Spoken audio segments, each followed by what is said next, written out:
ఉన్న బంగారాన్ని విడిపించి ఆ రోజు ఆన్లైన్ రేటుకే మేము కొంటాం. Sharma gold company. నమస్తే, వెల్కమ్ టు సుమన్ టీవీ. నేను మీ యామ్ని. ప్రస్తుతం మనతో ఉన్నారు ప్రముఖ ఆధ్యాత్మికవేత్త, ప్రముఖ జ్యోతిష వాస్తు పండితులు మాడుగుల శివప్రసాద్ గురువు గారు ఉన్నారు. గురుగారితో మనం మాట్లాడదాం. నమస్కారం గురుగారు. ఆశీర్వచనం తల్లి. గురుగారు, ఈ మార్చి నెలలో కర్కాటక రాశి వారికి అసలు ఏ విధంగా ఉంటుంది? వీరికి సంబంధించిన పరిహారాలు ఏంటండి? శ్రీ మహాగణాధిపతయ నమః. ఐం మహాసరస్వత్యే నమః. శ్రీ లలితాంబికాదేవియే నమః. కర్కాటక రాశి వారికి ఈ మార్చి నెలంతా కూడా ఎలా ఉంది అంటే బాగుంది, చాలా బాగుంది అనే చెప్తాను నేను. ఎందుకంటే వీళ్ళు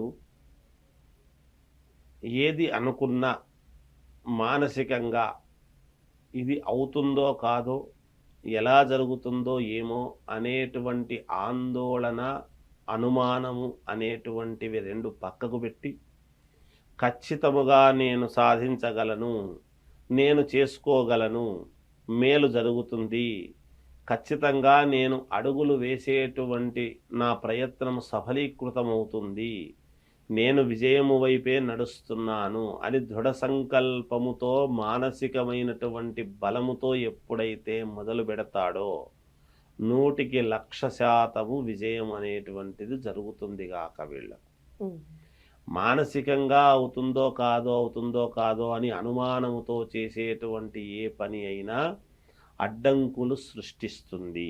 అది ముందు తెలుసుకోవాలి. ఈ మాసంలో వీళ్ళు పాటించవలసినటువంటి ముందు నియమం అది. ఎటువంటి ఆందోళన లేకుండా ఖచ్చితముగా నేను సాధిస్తాను అనేటువంటి దృఢ సంకల్పముతో వీళ్ళు ముందుకు అడుగులు వేయడం అనేటువంటిది జరుగుతుంది. అభ్యున్నతి వైపే వీళ్ళ యొక్క అడుగులు ఉండబోతున్నాయి. మేలు జరుగుతుంది. వీళ్ళను నమ్ముకొని ఉండేటువంటి వాళ్లకు పరిపూర్ణముగా న్యాయము చేసేటువంటి విధానముగా వీళ్ళ యొక్క నడవడిక ఉంటుంది. అనుకున్నది అనుకున్నట్టుగా సాధించుకోగలుగుతారు తప్పకుండా.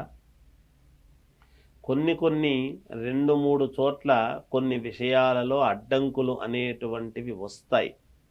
అయినా ఆందోళన చెందకుండా తప్పకుండా ముందుకే వెళితే విజయము వీళ్లకు లభించి తీరుతుంది అనేటువంటిది ఒకటి.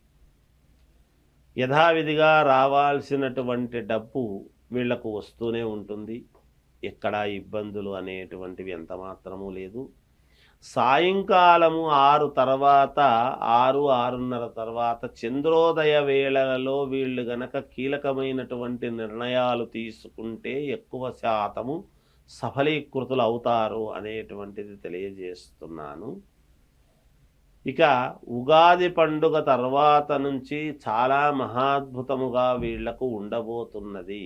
అప్పుడు వీళ్లకు జరిగేటువంటిది ఏమిటి అనేది తెలియజేస్తాము. కానీ ఈ మాసములో వీళ్లకు ఎవరైనా అనారోగ్యముగా ఉండేటువంటి వాళ్ళు గనక ఉంటే ఆ అనారోగ్యము అనేటువంటిది లేకుండా పూర్ణముగా ఆరోగ్యవంతులుగా అవుతారుగాక. ఎటువంటి ఇబ్బందులు ఉండవు. ఎప్పటి నుంచో కావాలి అనుకునేటువంటి పని ఒకటి మీకు కొలిక్కి వచ్చి తద్వారా అబ్బా కొత్త సంవత్సరము ముందు మాకు మేలు జరిగింది, ఇక మేము ముందుకు వెళ్ళవచ్చు అనేటువంటి ఆనందాన్ని పొందుతారుగాక వీళ్ళు. అంతేకాకుండా ఈ వ్యాపారము చేసుకునేటువంటి వాళ్లకు లాభాలు రెగ్యులర్గా వచ్చేటువంటి దాంట్లో కొంచెముగా తక్కువ అనేటువంటిది రావచ్చునేమో ఈ మాసం. బిజినెస్ ఏమో బ్రహ్మాండముగా ఉంటుంది. డబ్బు రావటం అనేటువంటిది మాత్రము కొంచెము తక్కువగా ఉండవచ్చును అనేటువంటిది జరగవచ్చును. దాని వలన అయ్యో ఇలా అయిందే ఎందుకబ్బా అనేటువంటి ఆందోళన కొంతమందికి చెందవచ్చు. అది ఇబ్బంది ఏమీ లేదు, ముందుకు వెళతారు తప్పకుండా. ఇక వివాహాది శుభకార్యాలు చేసుకోవాలి అనుకునేటువంటి వాళ్ళు మానసికంగా ఇంకా మాకు ఆలస్యమైందే, సరైన సమయంలో కాలేదే అని అనుకునేటువంటి వాళ్లకు ఒక కొలిక్కి వచ్చేటువంటి విధానముగా ఉన్నది. ఈ సంవత్సరమే అని కాకపోయినా ఈ సంవత్సరం ఎండింగ్లో వివాహం జరగటానికి దానికి సంబంధించినటువంటి విధానముగా ముందుకు వెళ్ళటం అనేది జరుగుతుంది గాక. అంటే ఇప్పుడు ఆరోగ్య సమస్యలు ఉన్నాయండి రాశి వారికి ఏమైనా? ఎటువంటి అనారోగ్య పరిస్థితులు లేవుగాక లేవు. చాలా పూర్ణ ఆరోగ్యవంతులుగానే ఉంటారు. ఎవరికైనా అనారోగ్యముతో ఆల్రెడీ ఉంటే కూడా ఏమీ లేదు ఉన్నట్టుండి బాగయింది అనేటువంటి మాటే వస్తుంది కానీ ఎక్కడ సిక్ అయిపోయి ఇబ్బంది పడతారు అనేటువంటి మాట అయితే లేదు ఈ రాశి వాళ్లకు. చంద్రుడు చాలా బలంగా ఉన్నాడు. మిగతా గ్రహాలు కూడా అనుకూలంగానే ఉన్నాయి. ఇక వాళ్ళ వ్యక్తిగతమైనటువంటి జాతకాలలో ఏమైనా కొంచెం చిన్నపాటి లోపాలు ఉంటే వాటిని సరిదిద్దుకుంటే సరిపోతుంది కాక. ఈ విద్యార్థులకు చాలా మహాయోగవంతముగా ఉన్నది, ఎటువంటి ఇబ్బంది లేదు. తర్వాత సినిమా రంగములో ఉండేటువంటి వాళ్లకు కూడా మంచి గుర్తింపు అనేటువంటిది రాబోతున్నది ఖచ్చితముగా. ఆ తర్వాత రాజకీయాలలో ఉండేటువంటి వాళ్లకు ఒక విపరీత రాజయోగం అనేటువంటిది ఉన్నది.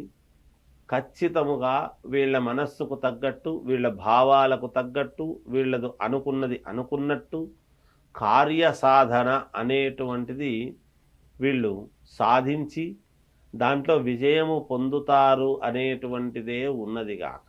అంటే ఈ రాశి వారికి ఎలాంటి పరిహారం చేయాలండి ఈ నెల? వీళ్ళు పరిహారము ఎటువంటిది చేస్తే మేలు అని గనక ఒక్కసారి ఆలోచన చేసినట్టయితే ఆంజనేయ స్వామికి ఎక్కువగా కొంచెము ఆకు పూజలు, వడమాళ్ళు అనేటువంటివి పూజ చేసుకుంటే వీళ్లకు మేలు జరుగుతుంది గాక అనేటువంటిది తెలియజేస్తున్నాను. చాలా చక్కగా తెలియజేశారండి. ధన్యవాదాలు. జయ